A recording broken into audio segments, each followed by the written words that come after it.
good morning, everyone. Welcome back to the Blind Press YouTube channel and your coffee shot for Tuesday, November 30th. And today, in our episode, we have another publication from another news organization, this time the CBC, that is going to tone police us and tell us about some phrases and words that we should no longer be using. This is kind of on the same theme as the BuzzFeed article that we did last Tuesday. It's along that same vein. Apparently, some university professors here in Canada have compiled a list, shall we say, and given it to the CBC for publication. And so we're going to take a look at this and learn just how wrong we are when we speak. Words and phrases you may want to think twice about using is the title of this article.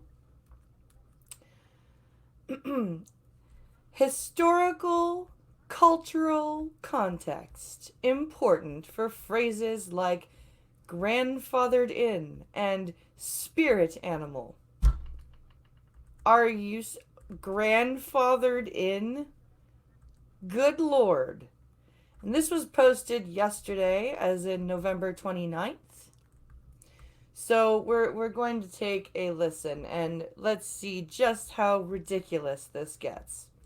Have you ever casually used the terms, quote, spirit animal, quote, first world problem, or, quote, spooky?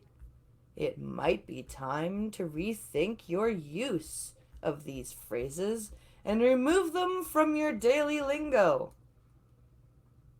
Why? Because spook used to be used for a different racist term, and why? Because first world problem delineates the difference between first world as in developed and third world as in developing or undeveloped nations. Good Lord, how dare we provide or present those differences? CBC Ottawa compiled a small list, at least it's only a small one, of words submitted by readers and some of our journalists who are Black, Indigenous, and people of color. Wait, wouldn't Black and Indigenous just be all under the people of color term?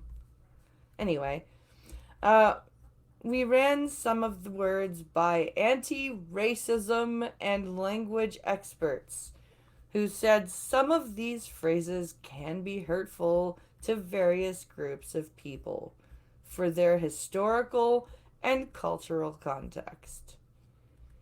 Anti-racist and language experts. I never would have thought that first of all, that anti-racist, like, just don't be an asshole. Being an English speaker doesn't entail that you necessarily know the racist etymology automatically, said I. Taniguchi, a linguist and an associate language studies professor with the University of Toronto, Mississauga, in an email to CBC. Okay, but wouldn't the English language use of the English words mean that you know what you're saying? Etymology is the study of the origins of words and the way their meaning changes over time. The quote, the fact that you said it, oblivious to the etymology, doesn't automatically make you a bad person.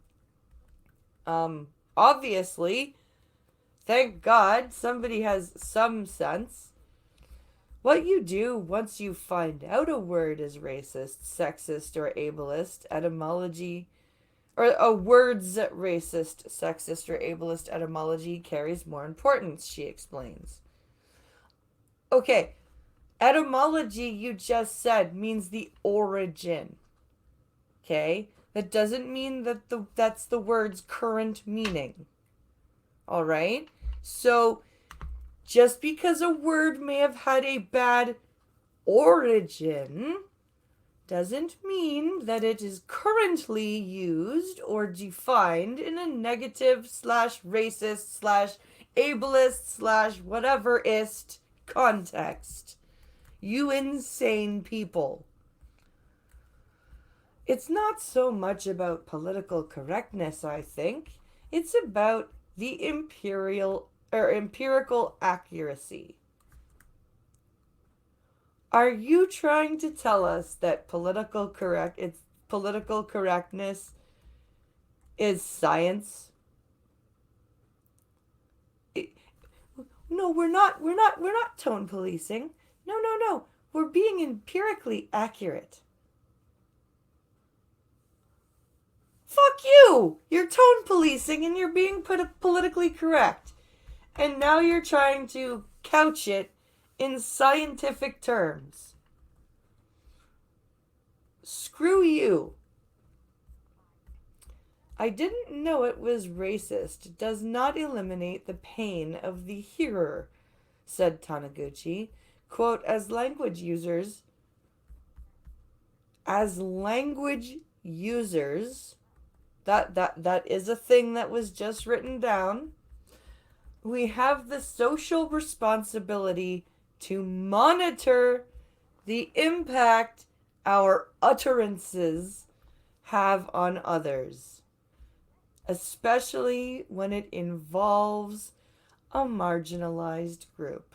Because, all marginalized groups are incredibly fragile people who will crumble at the first harsh tone of voice, let alone harsh word. Let's just face it. Minorities are just so fragile. It doesn't matter which minority group. They're so incredibly fragile. We have to monitor what we say around them. We don't want to hurt them. They're so fragile. We have to be careful. Wow. Like, the fact that these people don't see their racism, their sexism, their ableism is insane to me. Like, this is literally what happens when you let the patients run the asylum. Anti-racism trainer James Cara agrees. Quote, it's not so much about political correctness, I think. It's about it's repeated. Quote, the issue here is that these are all negative terms, said Joseph Smith.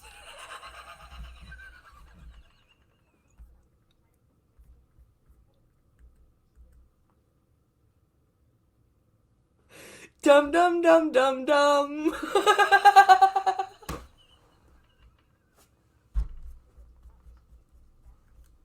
You can't make this shit up. You can't make this shit up. Um, uh, um, okay. The issue here is that these are all negative terms, said Joseph Smith, an anti-racism trainer and educator. It connotes evil, distrust, lack of intelligence, ignorance, a lack of beauty, the absence of white.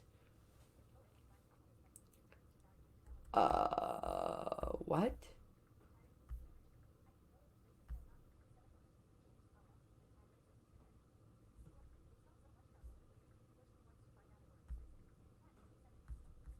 What?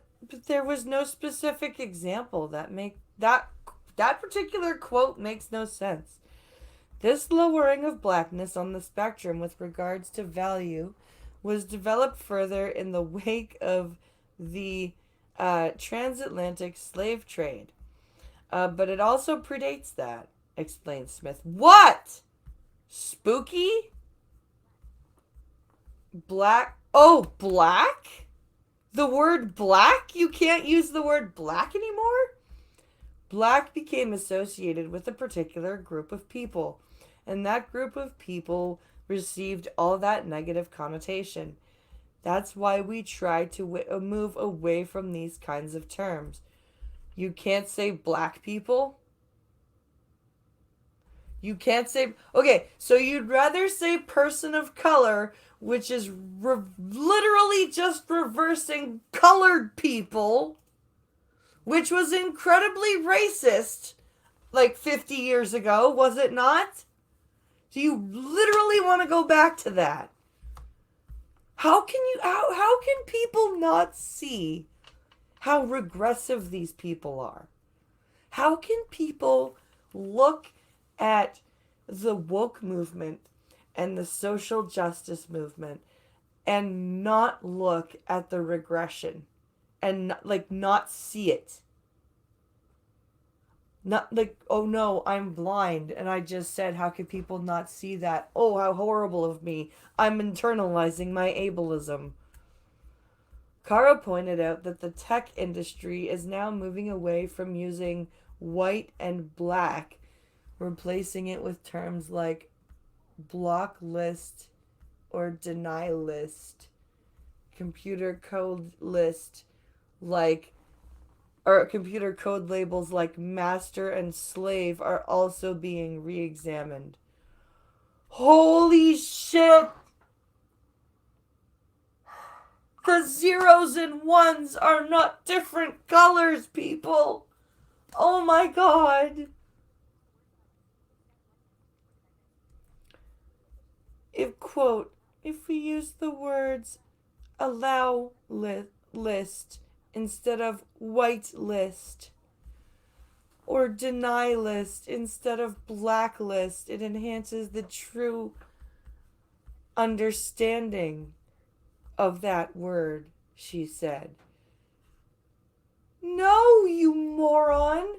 Because words do not just have one meaning, and connotations, while they exist, do not apply to every use of the word.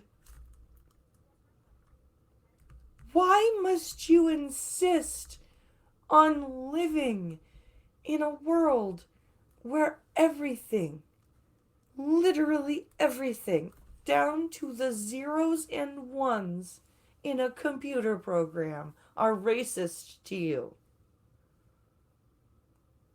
Get some medication. All of you.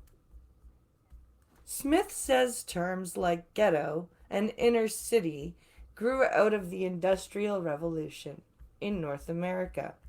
In North America, the word ghetto also has a painful historical root in Europe during the Holocaust and was likely derived from the Jewish settlements in Italy centuries ago. Likely? Way to minimize that. You want people to stop using those words, and you want people to understand the context, and then you're going to minimize it by going, it was likely derived from. Wow, okay.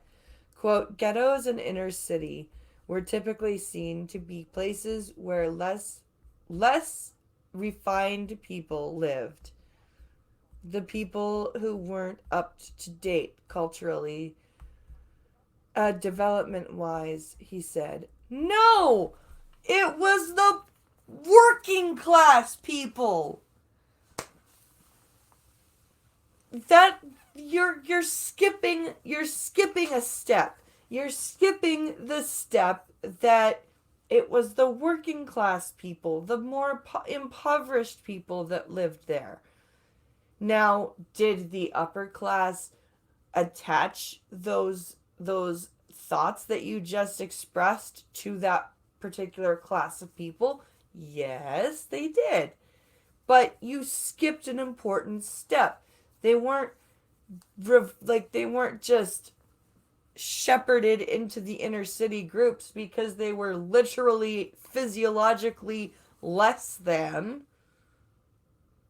It was a class thing, as well as a race thing. Like, not everything is specifically race related.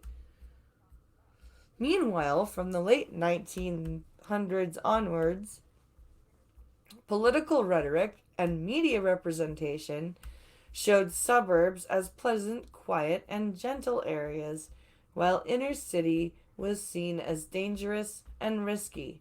He explains. Well, yeah, because there were impoverished people of all types living there. Even white people, in fact. Can you possibly imagine that concept? Like, holy shit, there were poor white people living in ghettos. Oh my god. The horror. And yes, the suburbs were shown to be like that because that's how they are in general. And nowadays the suburbs are also populated with many different types of people. Isn't that fascinating? The amount of glossing over this tone policing and racist, actually regressive people are is mind-blowing to me. And they turn and pour their hatred and vitriol onto logical, common sense using people that break this down and go, wait a minute, none of this makes any sense. Oh, you're racist and you don't want to admit it. No, actually, my dear, you are the racist because you think that everything is about race or about sexism or about ableism when it's not. Let me tell you, not everything in life is about the isms. Like, yeah, are there people out there that are racist, sexist, ableist, homophobic, trans? Yes. But you know what? Not everything that we do and not every word that comes out of our face is connotatively or denotatively about racism. Stop projecting. Get help. Thank you for watching. This has been your coffee shot for Tuesday, November 30th. I hope you guys have a fantastic day. Please remember, Beat the Blind Girl has been moved back to the night. So we'll see you on Twitch at about 10:30 this evening. And coffee stream may not be happening tomorrow. So please keep an eye on the community tab and Twitter. Thank you very much, you guys. Have a great day. Thank you.